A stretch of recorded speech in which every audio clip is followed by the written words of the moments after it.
Assalamualaikum warahmatullahi wabarakatuh.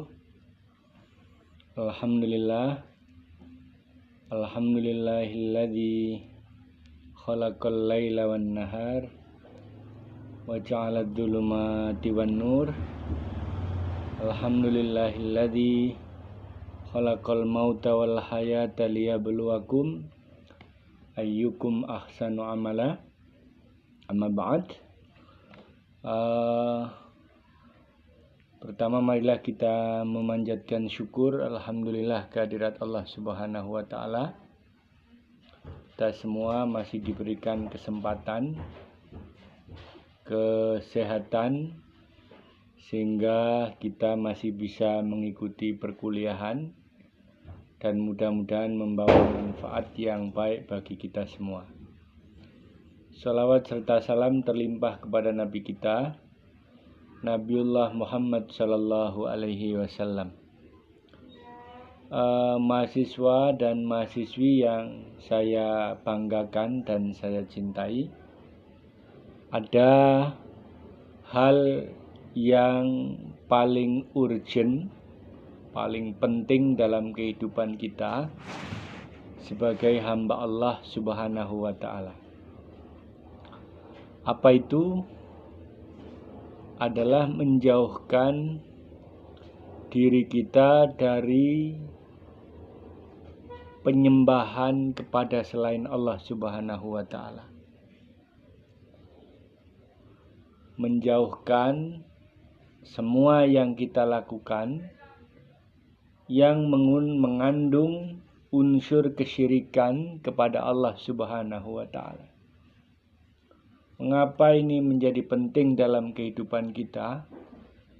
Karena Allah mengklaim secara tegas di dalam Al-Quran, Inna syirka ladulmun azim. Sungguhnya orang yang menyamakan Allah dengan ciptaannya, itu adalah kesyirikan yang amat besar. Dan syirik itu tidak ada ampunan dari Allah Subhanahu wa ta'ala. Orang yang melakukan syirik itu tidak akan Allah ampuni dosanya di hadapan Allah Subhanahu wa ta'ala. Nah, ketika itu melekat dalam diri kita atau orang-orang lain di sekeliling kita, maka tidak ada jaminan dia mendapatkan surganya Allah Subhanahu wa ta'ala.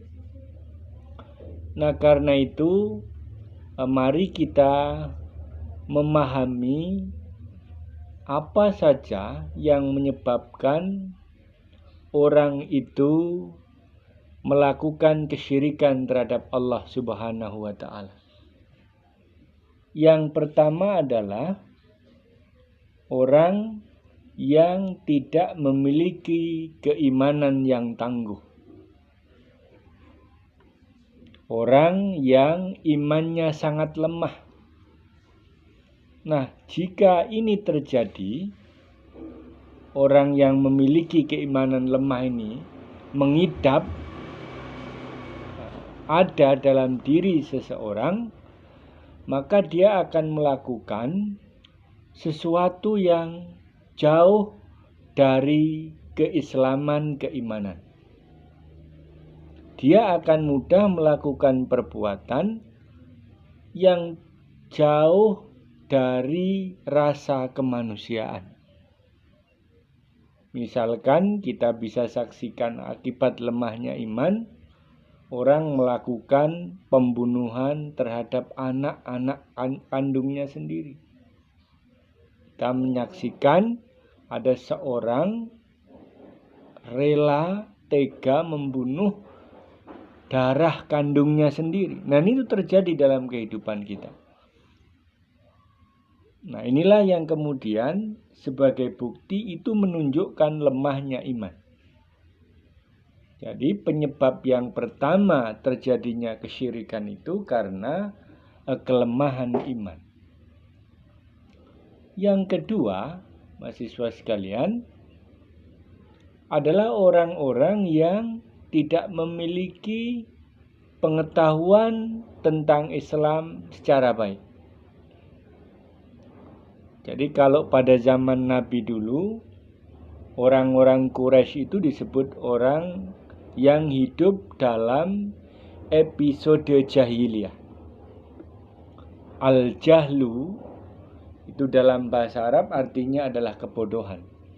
Nah, jahiliyah itu artinya adalah masa kebodohan yang terjadi pada suatu kaum. Dan jangan dikatakan jahiliyah itu mereka tidak bisa baca tulis. Mereka bisa. Mereka bahkan mampu berdagang dengan luar biasa pada zaman Rasulullah masih kecil, orang-orang kafir Quraisy itu. Tapi kebodohan mereka ini karena rendahnya tauhid, keyakinannya kepada Allah, rendahnya iman pada Allah Subhanahu wa ta'ala. Nah, itu yang disebut dengan zaman jahiliyah. Dan dalam hal ini penyebab kesyirikan yang kedua itu adalah akibat kebodohan. Yang ketiga adalah taklid, ittiba buta. Artinya apa? Kita mengikuti sesuatu, tapi kita tidak tahu apakah yang kita ikuti itu benar atau salah. Ini juga diakibatkan karena tadi taklid buta. Ya kan? Padahal semua yang kita lakukan itu, mata kita, tangan kita, kaki kita, mulut kita, semua kita pertanggungjawabkan di hadapan Allah Subhanahu wa ta'ala. Bahkan di dalam Al-Quran, selain surat Al-A'raf ayat 28, Allah berfirman dalam surat Al-Baqarah, wattaqu yaumal la tajzi nafsun an nafsin syai'ah. Saya ulangi lagi, a'udzubillahi minasyaitonir rajim, wattaqu yaumal la tajzi nafsun an nafsin syai'ah wala yuqbalu minha syafa'atun wala yu'khadu minha adlun wala hum yunsarun. Ya kan? Dan takutlah kalian semua pada suatu hari, la tajzi nafsun an nafsin syai'ah. Tidak ada balasan antara satu orang dengan orang lainnya. Ya kan? Tidak ada kemudian balas-membalas ketika kita di hadapan Allah Subhanahu wa ta'ala. Wattaqu yaumal la tajzi nafsun an nafsin syai'ah wala yuqbalu minha syafa'ah. Dan tidak ada lagi pertolongan dari orang-orang yang kita cintai, tidak ada. Wala yu'khadu minha adlun, dan tidak ada barter kebaikan, itu tidak ada. Tidak ada saling menuntut antara satu dengan semuanya urusannya sendiri-sendiri. Walahum yunsarun, dan tidaklah mereka ditolong oleh Allah Subhanahu wa ta'ala. Nah, itu hari di mana kita akan mempertanggungjawabkan akibat dari perbuatan kita. Nah, di dalam surat Al-A'raf ayat 28 itu, perbuatan apapun yang kita lakukan, ya kan, mesti akan dikembalikan kepada kita. Apalagi perbuatan itu kemudian kita tidak tahu menau. Ya kan? Makanya kita diajarkan oleh agama, di dalam beragama tidak boleh hanya ikut-ikutan, tetapi harus tahu sebab dan alasan mengapa kita mengikuti sesuatu. Nah, inilah saya kira hal-hal penting, poin-poin penting mengapa sebagai kaum intelektual, sebagai para intelektual yang belajar pada jenjang pendidikan tinggi, memulai menyadari apakah keislaman kita itu karena ikut-ikutan, apakah keislaman kita itu masih dalam taraf al-jahlu, kita termasuk bodoh di dalam Islam, ataukah kemudian cara keimanan kita masih mengandung unsur kesyirikan. Kita percaya kepada Allah, tetapi juga percaya pada ciptaan-ciptaan Allah. Di samping mengabdi, mengerjakan sholat, beribadah spiritual pada Allah, tapi juga menyembah ciptaan Allah. Ada pohon disembah, minta kekayaan di dukun-dukun, di gunung-gunung, dan lain sebagainya. Yang itu menunjukkan betapa kita ini masih mengalami kesyirikan dalam hal pengabdian kita kepada Allah Subhanahu wa taala. Karena itu Rasulullah Muhammad SAW melarang kita dalam melakukan perbuatan syirik. Ya kan? Dan Rasul kemudian mengajarkan pada kita jangan sampai kemudian kita menjadi orang yang mengagungkan, memuja dunia, tetapi tidak kemudian memahami bahwa yang kita puja itu adalah ciptaan Allah Subhanahu wa taala. Kita boleh memakai harta, memiliki rumah dan yang lain sebagainya, tapi pastikan bahwa itu semua akan mengantarkan kita pada surganya Allah Subhanahu wa taala. Ya kan? Pastikan apa yang Allah ciptakan di muka bumi ini, di langit dan di bumi ini sebagai sarana kita untuk mencapai kualitas keimanan kepada Allah Subhanahu wa taala. Nah, inilah saya kira harus kita lakukan supaya kita ini terbebas dari kesyirikan. Kalau toh kita kemudian melakukan misalkan contoh di dalam kehidupan sehari-hari kita, ada orang datang ke tempat-tempat pemakaman atau pekuburan, ke kuburnya para wali-wali Allah, maka apa yang harus kita lakukan di sana? Ya, ikutilah aturan Islam, tuntunan Islam, bagaimana kita ketika datang ke pemakaman atau pekuburan.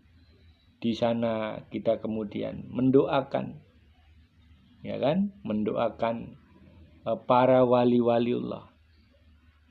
Ya kan? Kita mengingat bahwa suatu saat ketika kita dipanggil oleh Allah, maka status kita sama dengan orang-orang yang sudah lebih dulu menghadap kepada Allah Subhanahu wa taala. Tetapi tidak boleh melakukan ritual yang justru mengandung kesyirikan, pelanggaran di mata Allah Subhanahu wa taala. Kita minta-minta kepada orang yang sudah mati, ya kan? Dan lain sebagainya, yang cara-cara itu tidak diajarkan pada Islam, yang tidak diajarkan oleh ajaran Islam. Nah, masih banyak lagi saya kira hal-hal yang secara tidak sengaja kadang kita ini lalai di dalam memahami, mengimplementasi, menerapkan ketauhidan kita di hadapan Allah Subhanahu wa taala, dan kadang tidak sengaja kita membubuhkan unsur-unsur kesyirikan dalam kehidupan sehari-hari. Dan ini sebuah peringatan bagi kita semua, jangan sampai kemudian kita ini menjadi orang yang sudah mengaku sholat 5 waktu, melaksanakan rukun iman, rukun Islam, tetapi kita tidak sengaja karena mungkin disebabkan kurangnya ilmu, kurangnya wawasan keislaman, kita justru terjebak ke dalam kesyirikan-kesyirikan yang itu akan menghapus semua amal baik kita di hadapan Allah Subhanahu wa taala. Karena Allah Subhanahu wa taala juga secara tegas menyatakan dalam firman-Nya, la in asyrakta la yahbatanna amaluk. Jika engkau melakukan kesyirikan, kata Allah, sungguh akan kami hapus, ya kan, amal kamu semua, amal-amal kita. Maka dari itu dalam kuliah ini bisa mungkin mari kita bersama-sama untuk memahami ulang apakah tauhid keimanan kita kepada Allah itu sudah seperti yang dituntunkan oleh Rasul Muhammad SAW. Karena ini dianggap kalimat atau kata yang sepele, syirik itu kata yang pendek, tapi akibatnya semua amal-amal kita, kebaikan-kebaikan kita tidak pernah dicatat oleh Allah Subhanahu wa Ta'ala. Terima kasih, mudah-mudahan bermanfaat bagi kita semua.